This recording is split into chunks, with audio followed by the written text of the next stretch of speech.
So, theorem 1. If f is cap f is an antiderivative of little f on the interval I, then the most general antiderivative of f on I is cap f of x plus c, where c is just an arbitrary constant. And that's what we're seeing here, right? This is like, the pink one is like cap f of x, and this is like cap f of x plus 1, plus 2, plus 3, minus 1, minus 2. Everybody's okay with that idea? So let's do a couple of examples here. So this directions say to find the most general antiderivative of each of the following. So what we're going to ask ourselves is, when I take the derivative of f of x, what is going to give me sine x? Was what? Right, the derivative of cosine is negative sine. So what do we really need here? Yeah, we want negative cosine. And because we want the most general, what do we have to write at the end of this? Plus c.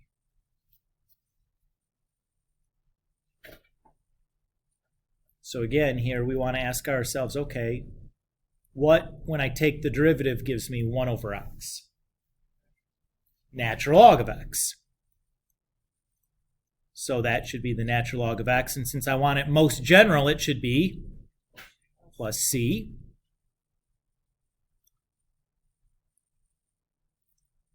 And here I want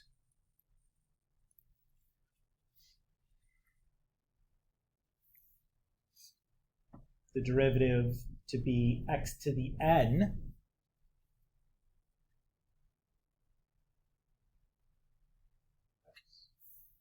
This is the trickiest one, x to the n plus 1, but we need a little bit more there. Well, I do need a c, sure. Over n plus 1. Right? If I take the derivative of x cubed, I should get 3x squared, right?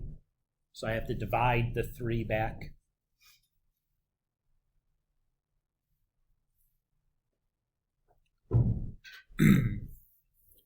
So these are examples of antiderivative formulas. Note that each of these antiderivative formulas, these shortcuts that we've just developed, are reliant on our derivative shortcuts that we already have hopefully memorized.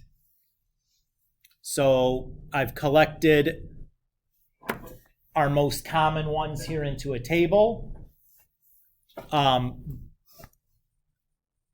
2 important ones right away. The constant property works for antidifferentiation the same way it does for differentiation. You can just ignore it and just leave it out front. And it's the antidifferentiation operation is distributive across addition and subtraction. So if I differentiate some function where you have a bunch of terms that are added or subtracted together, I can just antidifferentiate term by term. And then here are, we developed this formula, and this formula all on our own. And the rest of these are,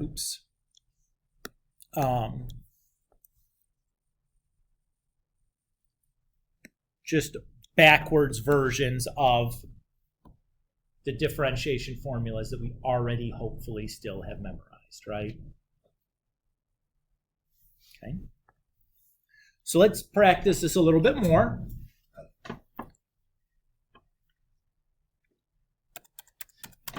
So it says, find all functions of g such that g prime of x is equal to 4 sine x plus 2x to the 5th minus square root of x all over x.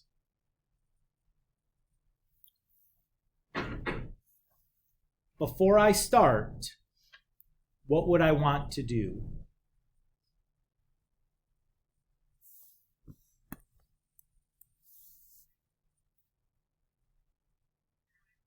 Isabel? Yeah, I'm going to simplify that. How would I do that? No, that's not going to help.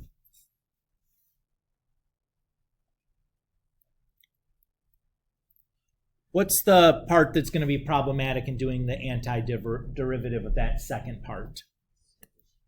The division, right? What if, instead of writing that the way it is with one common denominator, what if I write it this way, where each term in the numerator is over that same common denominator? Is that not the same thing? What's the advantage of me writing it that way? Yeah, I can reduce some stuff, right? So 2x to the fifth over x just becomes 2x to the fourth. And then square root of x over x becomes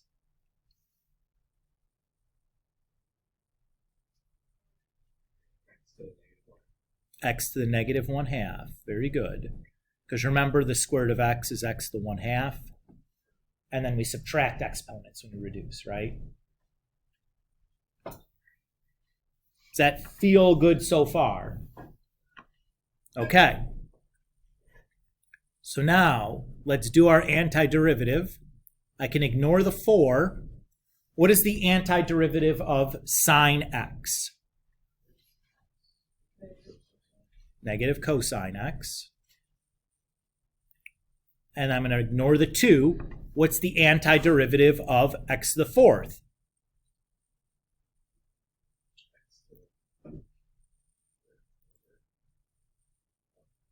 X to the fifth over 5. And you can always check that, right? Just take the derivative of x to the fifth over 5. You have 5x to the fourth over 5, or just x to the fourth. Everybody's good? And then we have, what's the antiderivative of x to the negative 1?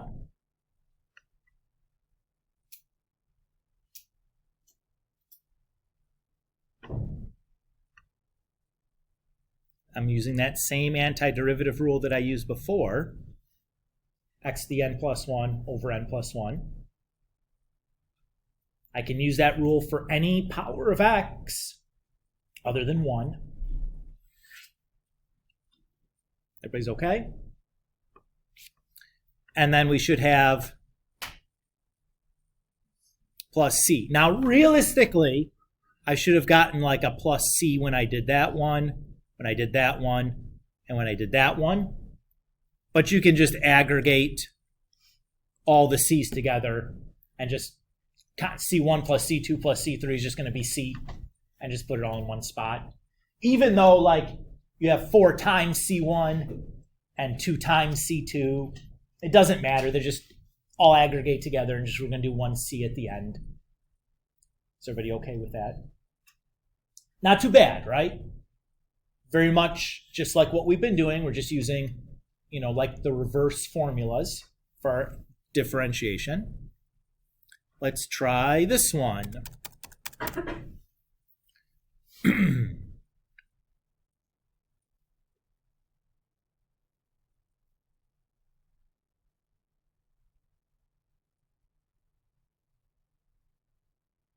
What do you suppose this is going to be doing?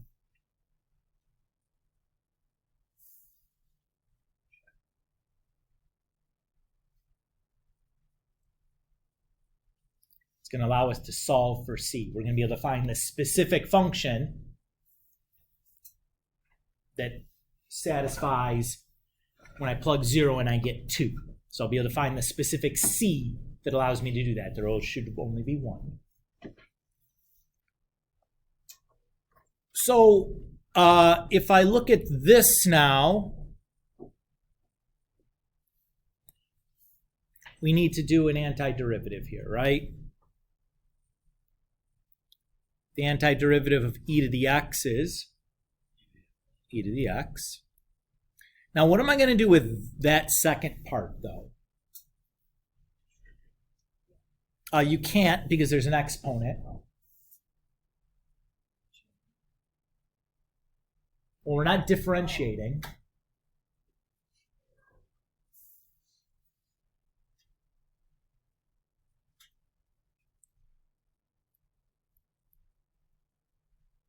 What if I look at it this way? Does that look more familiar? Inverse tangent, yes. So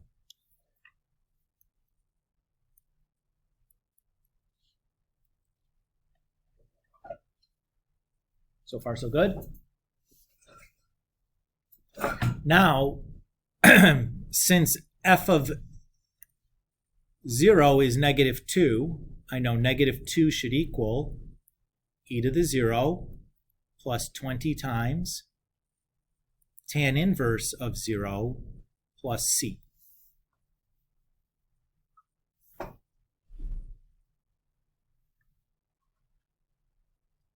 Everybody's okay with what I've done there? E to the 0 is 1. Tan inverse of 0 is 0. So c should be -3.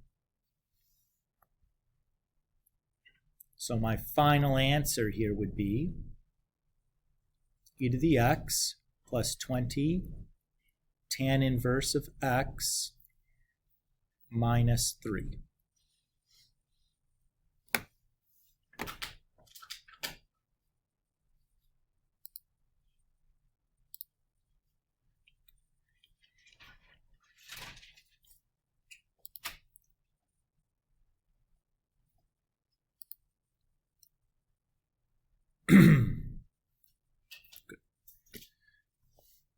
So far, so good?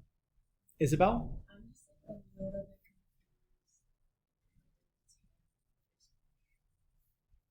So this piece here is really that, right? Because the -1. If I go back and I look here, that's tan inverse.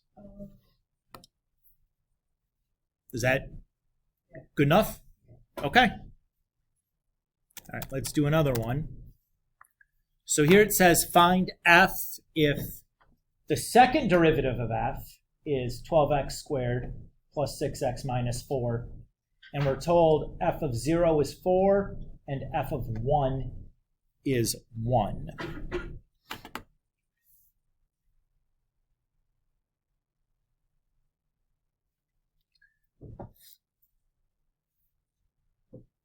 So far, so good.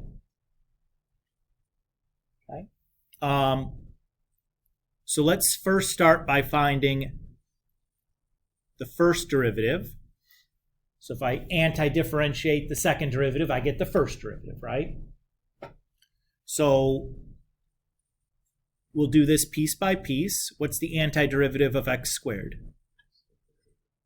X to the third over 3, very good. And the antiderivative of x squared over 2.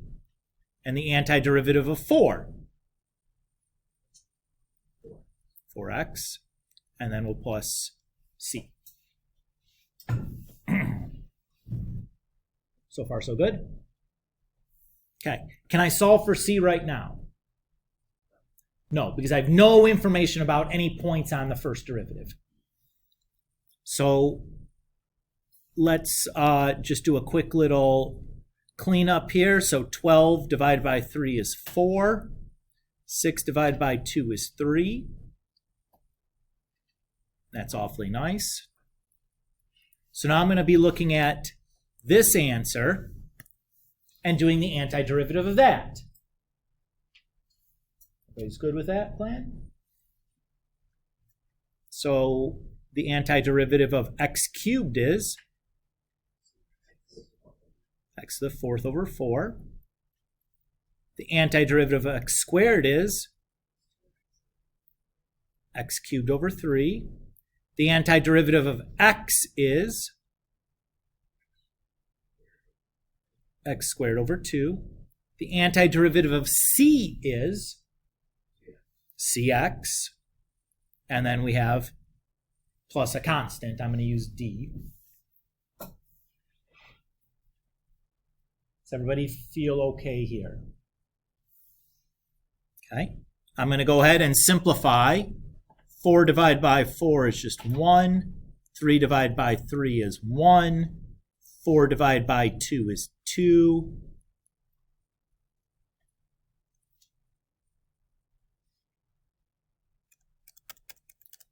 So there's that. Now I'm going to use this. So I know 4 is equal to 0 to the 4th plus 0 to the 3rd minus 2 times 0 squared plus c times 0 plus d.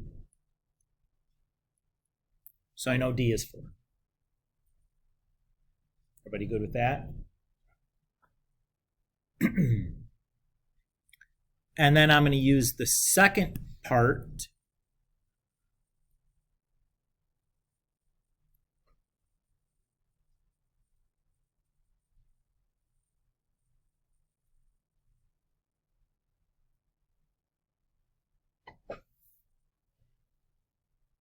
And now I'm going to solve for c here. So I have 1, 2, 0. So minus 4 over that's negative 3 is equal to c.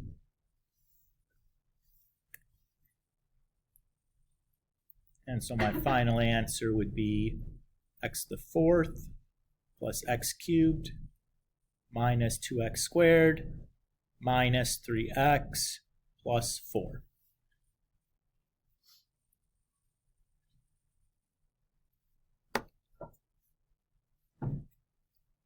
Feel okay? Worst case scenario, what could happen here? You might end up having to form a system of 2 equations, right? If you don't zero out and get an answer to one of them right away, you may end up having to form a system with C and D and 2 equations and solve. Just use a matrix to do it on your calculator. Or you can do it by hand if you want, but you don't need to. Everybody's okay with that idea? They're handy for solving a system. You can rip through that in about 10 seconds on your calculator. Rita.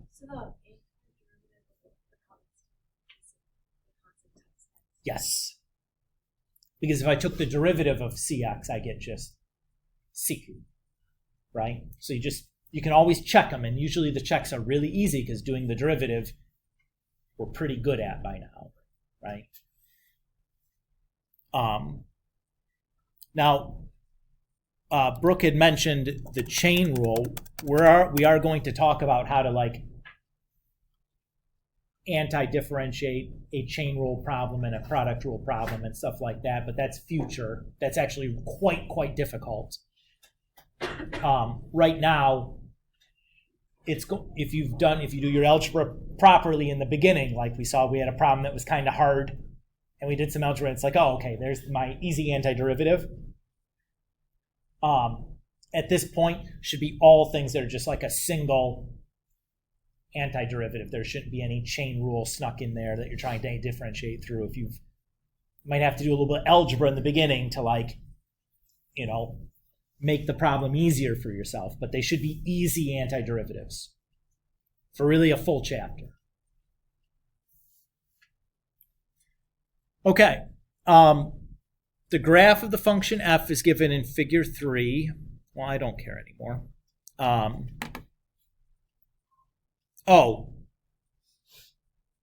Yeah, I don't care. I apparently didn't copy the figure, so that's nothing I can really do with that.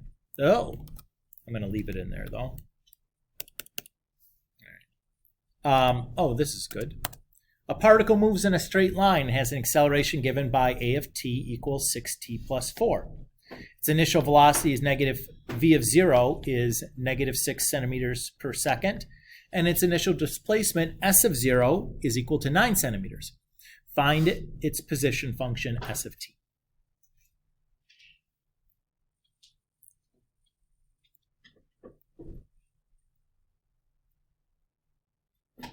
So I know velocity is the antiderivative of acceleration. So I just need to antidifferentiate a. So that should be 6 times t squared over 2. Excellent. Just yell them out. And then 4 times, well, we'll use t here, right? And then we have plus c. And now I'm going to solve for c. So negative 6 should equal 3 times 0 squared plus 4 times 0 plus c. So I know then that my v of t is 3t squared plus 4t minus 6. So far, so good. And I know that s, the position function, is the antiderivative of velocity. So we'll do the same thing. So the antiderivative of t squared is? Excellent. And the antiderivative of t is? And the antiderivative of 6 is? And then we have plus a constant. And now to solve for that constant, we'll plug in. We know 9 is equal to 0 cubed plus 2 times 0 squared minus 6 times 0 plus d. So we know that 9 is d.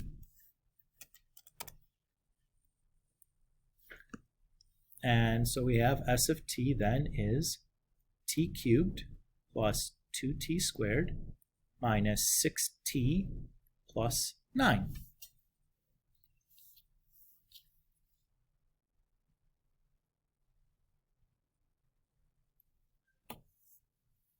How's that feel? It's pretty good, right? This is not so bad. Again, specifically for us, integration tends to be easier than differentiation, particularly with all the tools and shortcuts we're already pretty familiar with. In general, integration is much, much harder. But not for really what you're going to be doing, which is lovely. It'll typically always be pretty easy integration. So my last example here, a ball is thrown upward with a speed of 48 feet per second from the edge of a cliff, 432 feet above the ground. Find its height above the ground t seconds later.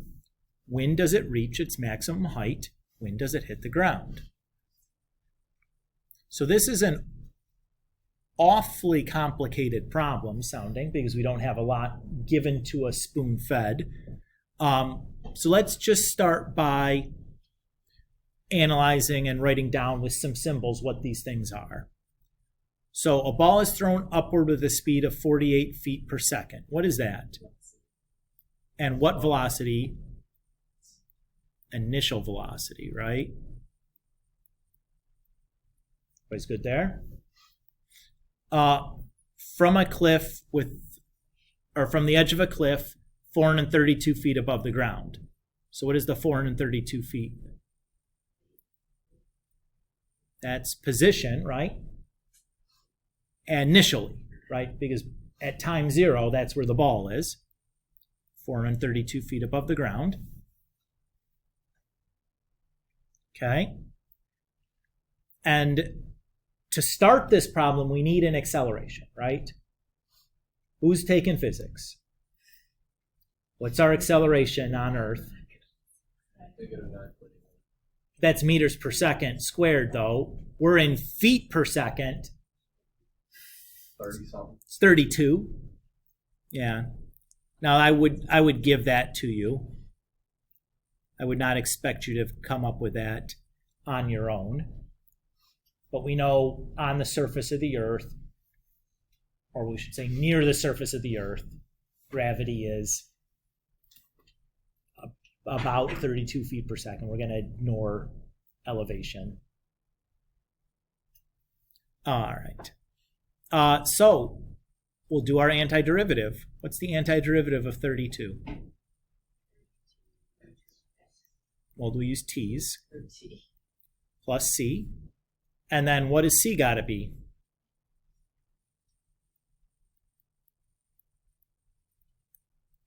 $48, right?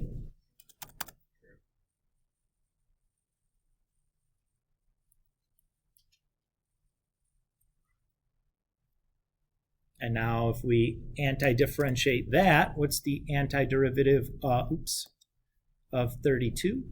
T? Yep. And the antiderivative of 48? And then plus a constant. And then we'll use our 432, 16, 0 squared, plus 48 times 0 plus d. So what's d got to be? 432. So we have 16t squared plus 48t plus 432. And now it says, when does it reach its maximum height? So what are we going to want there? When the velocity is 0. So I can take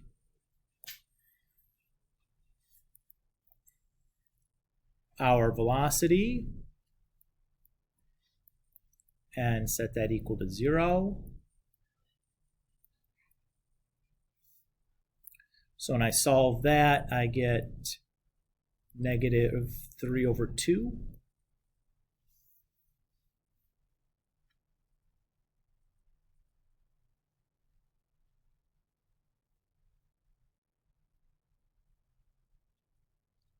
That doesn't seem right. Oh my goodness! You know why? What should be the what should be the symbol on acceleration? Negative 32. Gravity's pulling us down. Mr. Kulik.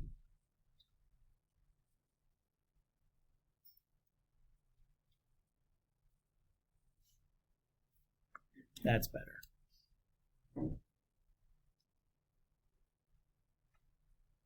Everybody feel good there? Okay.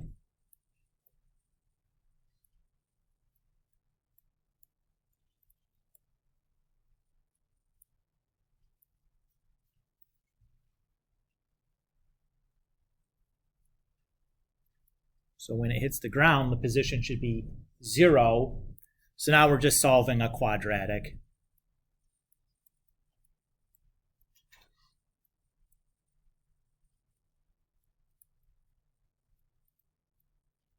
I'm not going to bother writing it out. Is that okay with you guys? So either you get 2 answers, but only one of them is going to work. It's about 6.9 seconds. The other answer would have been negative. That's how you know it's a nonsense answer. Everybody okay there? I can just write quad formula and then write an answer. You guys can have done that on your own, I trust. Gigi. Absolutely. This feels like a great place to stop. Today went pretty good. Okay. In chapter 5, we're going to start formalizing this notion of an antiderivative. So we're going to kind of build out a theoretical framework of like, what are we doing non-symbolically? Like the symbol piece is pretty straightforward, but what does this mean graphically? Right? If a derivative is like the slope at a point, what is an integral, or what does an antiderivative mean? We use the new term integral in that chapter. We'll define what that means. It's basically the same thing. What's the geometric interpretation of that? And then like, how do we build out from that geometric interpretation, like a definition of really what this means? And from that falls like the fundamental theorem of calculus. But it takes a section or two to kind of build out that like conceptual framework. So that's what we're going to be looking forward to. Symbolically, though, you can now integrate. Yeah, like Mark it's not. Farrell's calling me about that. Who does? Mark Farrell. Oh yeah, sure. You can. Brilliant man. He came and asked me for BC practice problems. Ooh. So smart. Oh my gosh. I asked him to help me when I was studying for the final. He's a mistake. Can I go to the bathroom? Yeah, of course. We were doing some integration over break, me and him. That's fun. Mark Farrell.